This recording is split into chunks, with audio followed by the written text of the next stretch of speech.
Hi guys, welcome back to Movies with Moya, and today I'll be reviewing the Palace Amusement Drive-In Cinema Experience.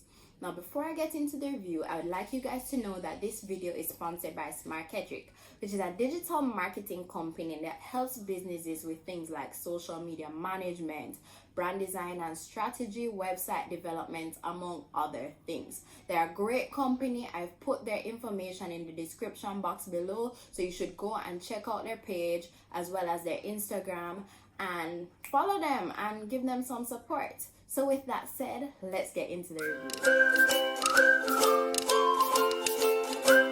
Okay guys, so you know how I do my reviews. I always have a little order to it. So with the drive-in cinema, I'm going to review it straight from the get-go. So we're going to start with advertising and promotion. I think that this drive-in cinema could have been advertised so much better in terms of, there was nothing wrong with the graphics or whatever, but they could have pushed it more. I felt like they just mentioned it at random dates, like they're just mentioning it randomly, like 1 month you hear about it and that they're trying to sort out the permission, and then the next month you hear them having a trial run. There was no build up, you know, there was no providing the public with like more information. Even when they had the whole test run and then they fixed the kinks so that it could launch, they literally let us know on social media, like, you know, via Twitter and Instagram. They let us know like the day before that, okay, we're for real going through with the opening, after we heard that there were so many kinks. Like, how are we supposed to know that you fixed the stuff and that you're really going to open when you said you would? So I didn't like that, because I felt like they really could have pushed it more, provide us with more information, especially between the time of the test run and the grand opening. As well as I feel like it can be promoted even more now, because when I went there weren't that many cars, provided I understand that it's like curfew, we still have a curfew out here in Jamaica, but still they could get more crowd, you know. They just need to be pushing it more. So yeah, they really scored low on promoting for me. Next thing, we're going to talk about the entrance. So if you're going there from like 5:30, because the movie usually starts around 6:30, I realized, based on their schedule. If you go there earlier, because that's when the box office opens at 5:30, you can see the sign bright and beautiful, like the big New Kingston drive-through sign, right? No problems with that. But if you're going closer to the night, they need to illuminate that sign. That's my only problem with the sign. It's not as easily found in the night, and that will be a problem for people who are like coming out of town or people who don't know the New Kingston area, because it's not everybody like me where, you know, did know Center Stage before, which is where it is, by the way, and kind of had an idea of where it would be. Like, people are gonna come out of town, so they really need to illuminate that sign, as well as they need to understand that not everybody are gonna come before nightfall. And I realized that they also get most of their patrons nearer to the start of the movie. Like, not everyone's an early bird that's gonna come when the sun is out and can see the sign. So I really want that sign illuminated. So I think that might be a problem for people who are going there. Then the next thing, I want to talk about the actual buying of the tickets. So Palace Amusement has their online ticket buying option, which I did not use for this movie. I actually bought at the gate, and you know, I was probably complaining about the other two things before, but this actually went very smoothly. Very simple. The persons who work there, they follow COVID protocols. They have their masks on properly, which is above the nose, by the way. So they have their masks on properly, everything sanitized, and you just give them your money, tell them how much people are in the car, buy your tickets. The cost same as if you were to go to the theater regularly, right? So you buy your tickets. That was good, that was easy, flowed really well. And the line, well, I went early, so there was no line, but even when I saw more cars coming in, the person was very efficient, so I didn't see where people were waiting there for long. Then now let's get to the parking. So parking was also relatively easy in terms of there aren't that many people going there now, so it's not like you have to worry about trying to get to the front if you have a smaller car, because you don't want the SUVs to be, you know, bad man and take up the front because they want to be closer to the screen. As well as, you know, it has the humps, so the cars are a little elevated. But they also have a warning that, you know, if you have a bigger vehicle, go to the back. For me, I was one of those people in a bigger vehicle, so we were not at the back but like in the middle. As well as there are not a lot of people right now, so parking easy, so you just go park. But funny story though, somebody came, they had like a Prado, right, and they drove into the place, went to the back near the wall, and buff right in, like they reversed. It was no fault of anyone else, they're just bad drivers, so they just reversed into the wall and it made a big sound, and I was like, oh my god, they crashed into the wall. But yeah, it wasn't that scary, they just hit the back of their car, nothing big. So after the parking, let's go to the snack buying. So we parked the car and decided we're gonna go buy snacks.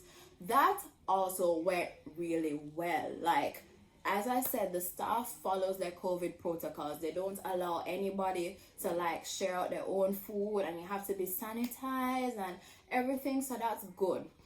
I want to say though, while I had a good experience with the snacking and the portions, because they only had one size for the popcorn now, so it's no small, medium, large anymore, just one size for the popcorn, and I thought that size was decent. Like, I was full, right? I only had to buy one to be satisfied throughout the whole movie, which was 2 hours, by the way. And you know, that might vary from person to person. I did have a friend who indicated to me that when she went, the popcorn was kind of cold. Now, I don't know if it's the day she went, because she went in the week, I went on the weekend, but when I went, popcorn, warm, nice, buttery, everything did good. So I don't want to tell you my experience and next thing you know, you go there and get cold popcorn. So I'm just gonna let you know, say somebody had said their popcorn was cold, but that was one person. But you never know if that might happen to you. And she went in the week. So after we bought snacks and whatnot, oh, by the way, in relation to snacks, you know, they have the jerk pan man. I didn't see him jerking. I don't know if it's just because nobody at the movies wanted jerk chicken at that time, but he wasn't really jerking. But I guess if people had indicated that they want some jerk chicken or whatever, they would have started.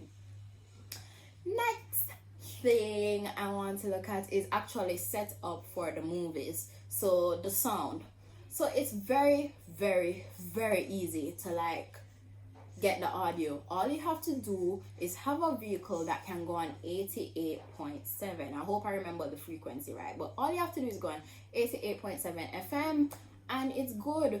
I connected the speaker as soon as we got there, and while they weren't showing anything on the screen, you heard a lot of Disney tunes. I heard Let It Go, I heard the Cup song from Pitch Perfect, you know, yeah, they were playing a bunch of old tunes, and that was fun for me, because, you know, you guys know I love songs from movies. If you follow me on Instagram, by the way, at movies with Moya, you guys know I love songs from movies.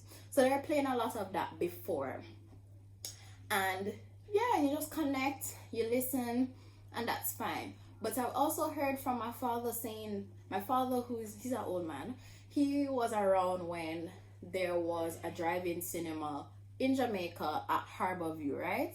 And he said that the difference with the audio connection with this drive-in cinema and the one that Jamaica had before the hurricane was that the one we had in the past actually had speakers by each booth, like each parking space had speakers beside it. So in addition to you connecting your radio to it, you could also hear from the speakers. So he wanted that again, but for me, I was completely fine with just connecting the radio. Also, the frequency goes far, so you will have no problem hearing the sound, because the frequency stretches really far. Because even driving out of the drive-in cinema, I think probably about like 10 minutes away, even 10 minutes away, I was still hearing the frequency. Mind you, it got choppy at that point, but I was still kind of surprised that I was hearing things clearly, you know. I could still hear on the frequency. Then the next thing, the actual showing of the movie. So they've cut out the anthem, so there's no more anthem. If you're Jamaican, you would know that we normally have the national anthem before the movie starts. They've cut that out. They still have their ads to generate revenue and stuff like that, so you'll have your ads before, but no anthem. And then it gets straight into the movie. Visually, it was okay. I mean, I didn't really expect the graphics to be crisp. I mean, yeah, it was alright. Like, I could see everything. I could see things from where I was. As I said, not that much crowd. There was literally nobody in front of me for 3 rows, and I was still in the middle because, as I said, I had a bigger vehicle. But yeah, it was pretty cool.